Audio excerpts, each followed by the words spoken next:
트럼프 미국 대통령이 취임 첫날 이례적으로 북한 김정은이 핵무기를 갖고 있다고 언급했습니다. 김 위원장이 자신의 귀환을 반길 것이라며 직접 대화 기대감도 표시했습니다. 정상 외교 공백 속에 북한 비핵화가 물 건너가는 건 아닌가?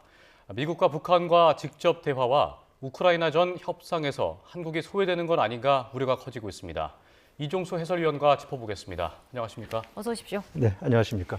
네, 이제 트럼프 2기 행정부 시대가 열렸습니다. 그런데 트럼프 대통령이 어제 취임을 하면서 이렇게 얘기를 했습니다. 북한을 핵 보유국이라고 언급하면서 파장이 좀 일고 있는 것 같은데 과거에 미국 고위 당국자들이 좀 피해왔던 발언이지 않았습니까? 그렇습니다. 바이든 행정부에서는 일절을 하지 않았던 것이죠. 어제 이제 취임 첫날 백악관에서 업무를 시작하면서 기자들과 일문일답에서 그렇게 했습니다. 일단 먼저 관련 발언을 들어보시죠. I think we have a lot. I think North Korea turned out to be good. I was very friendly with him. He liked me. I liked him. We got along very well. They thought that was a tremendous threat. Now he is a nuclear power. 예, 이에 앞서서 이제 피트 헤그세스 국방장관 후보도 북한 핵보유 인정 발언을 해서 논란이 일었습니다. 네. 상원 인준 청문회 자리였었는데요. 그 자리에서 이제 북한을 핵보유국, 그러니까 뉴클리어 파워라고 이제 지칭을 했습니다. 이게 그러니까 미국, 중국과 같이 북한에 대해서 그러니까 뉴클리어 웨펀 스테이트 이런 것으로 부른 것은 아니고요. 네. 인도나 이제 파키스탄 같이 핵을 보유하고 있다. 뉴클리어 파워라고 이제 부른 것이죠. 예, 그럼 트럼프 대통령이 이것을 언급한 것을 두고 대통령과 이 트럼프 2기 행정부가 북한을 핵 보유국으로 인정한 것으로 봐야 되는 겁니까? 일단 우리 외교부는요, 북한이 핵 보유국 지위를 인정받을 수 없다고 못 받듯이 말을 하고 있습니다. 왜 예. 그러냐 하면은 그러니까 북한의 핵 보유와 핵 제공을 금지하고 있는 NPT, 그러니까 핵 확산 금지 조약, 이 체제가 핵 보유국 지위가 인정되면 무너지기 때문이라는 겁니다. 예. 그러니까 우리 정부는 북한의 핵 비핵화 이 원칙을 고수하면서 이를 위해서 이제 트럼프 2기 행정부 그리고 국제사회와 계속 긴밀히 협조해 나가겠다는 입장인데요. 관련 발언 들어보시도록 하겠습니다. 북한의 비핵화는 한반도는 물론이고 전 세계의 항구적 평화와 안정을 위한 필수 조건으로 지속 추진되어야 합니다. 우리 정부는 북한 비핵화를 위해서 국제사회와 계속 긴밀히 공조해 나갈 것입니다.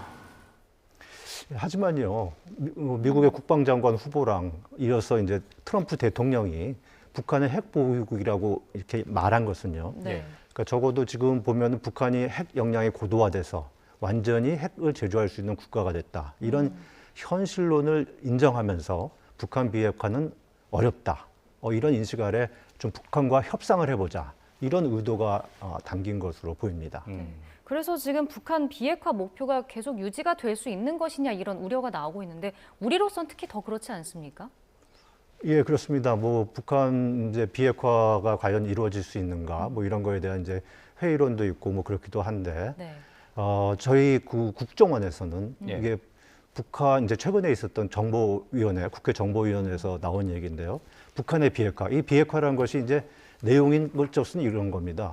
북한의 완전 검증 가능하고 되돌릴 수 없도록 핵을 폐기하겠다. 이게 북한 비핵화인데 이거 대신에 핵을 동결하고 네. 군축 협상을 하는, 그러니까 이걸 스몰딜이라고 하는데 예. 이것이 가능할 것이다. 이런 전망을 내놓았습니다. 한번 관련 발언을 들어보실까요? 단기간 내에 완전한 북한의 비핵화가 발생하기 어렵다고 판단할 경우에 핵 동결과 군축과 같은 작은 규모의 협상, 스몰딜 형태도 가능하다. 네. 예. 트럼프 2기 행정부의 북한 비핵화 포기 외에 또 우려하는 대목이 한국이 제외되는 것, 협상에서 제외되는 거 아닙니까? 그렇죠. 한국 패싱이라고 할 수 있죠. 그러니까 예. 트럼프 얘기가 이제 미국 직접 대화를 하고 또 이제 우크라이나전 종식 협상을 할 때 우리가 이제 소외되는 그 한국 패싱 우려가 적지 않은 게 사실입니다. 예. 그러니까 트럼프 대통령 같은 경우는 1기 때 김정은 위원장과 3차례 만났잖아요. 그래서 이제 관계가 형성돼 있고 대선 과정에서는 친분이 있다 이런 과시를 하기도 했습니다. 또 어제 이제 취임 첫날 발언을 들어보면은요. 이 트럼프가 이제 부동산 사업 개발업자 출신이지 않습니까? 네. 그래서 예.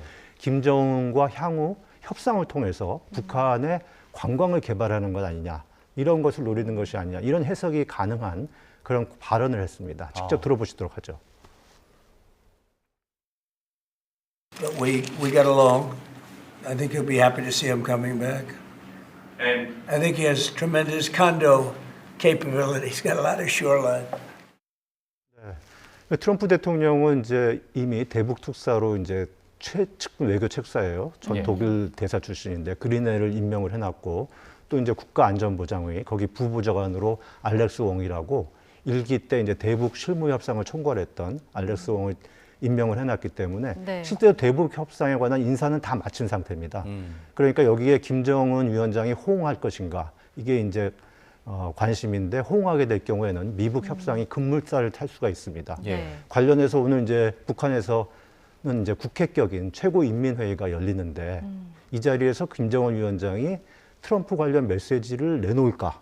이게 이제 지금 초미의 관심사인 거죠. 네. 지금 북한 문제 이외에도 트럼프 대통령이 뭐 취임하기 전부터 우크라이나 전쟁을 조기 종식하겠다라고 이렇게 많이 공언하지 않았습니까? 예. 이 부분에 있어서는 지금 진전이 있는 건가요? 일단 뭐 트럼프 대통령 취임 첫날 어제 이제 푸틴 대통령과 빨리 만날 것이다. 그랬고 푸틴 대통령도 이에 화답하듯이 우크라이나 문제에 대해서는 대화의 문이 열려 있다. 이렇게 얘기를 했습니다. 네. 트럼프 대통령 뭐 아시다시피 이 우크라이나전을 조기 종식시키려는 것은 이제 대중 압박 여기에 이제 집중하려는 것이 하나 있고요. 네. 또 이제 꿈에 그리는 노벨 평화상을 거머쥐겠다. 이런 마음이 있는 거죠. 예.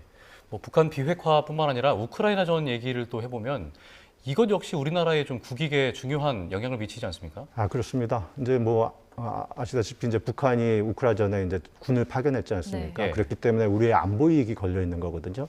그리고 우크라이나전이 종식이 되면 이제 우크라이나 재건 사업이 있지 않겠습니까? 거기에 이제 적극 참여해서 지분을 확보하는 게 중요하죠. 하지만 지금 최상목 대응 체제에서 정상 외교가 부재하지 않습니까? 예. 그렇다 보니까 실질적으로 발언권을 확보할 수 있겠느냐? 여기에 쉽지 않을 것이다. 이런 지적이 있습니다. 그리고 뭐 보도를 봐서 아시겠지만 트럼프 대통령 지금 바이든 지우기에 나섰지 않습니까? 네. 그러니까 기존 한미일 협력 체제에서도 변화가 있을 수 있습니다. 그러면 이래저래 참 우리 정상 외교의 공백이 뼈아픈 상황인데요. 그렇다고 손을 놓고 있을 수는 없고요. 지금 뭐 외교부가 중심이 돼야겠죠. 그래서 이제 트럼프 제2기의 한반도 정책, 대한반도 정책에 우리 의견이 제대로 반영될 수 있도록 지금 고위급 외교에 아주 박차를 가해야 하는 그런 절박한 상황이죠. 네. 알겠습니다. 자, 지금까지 이종수 해설위원과 함께했습니다. 오늘 말씀 고맙습니다. 고맙습니다. 네, 감사합니다.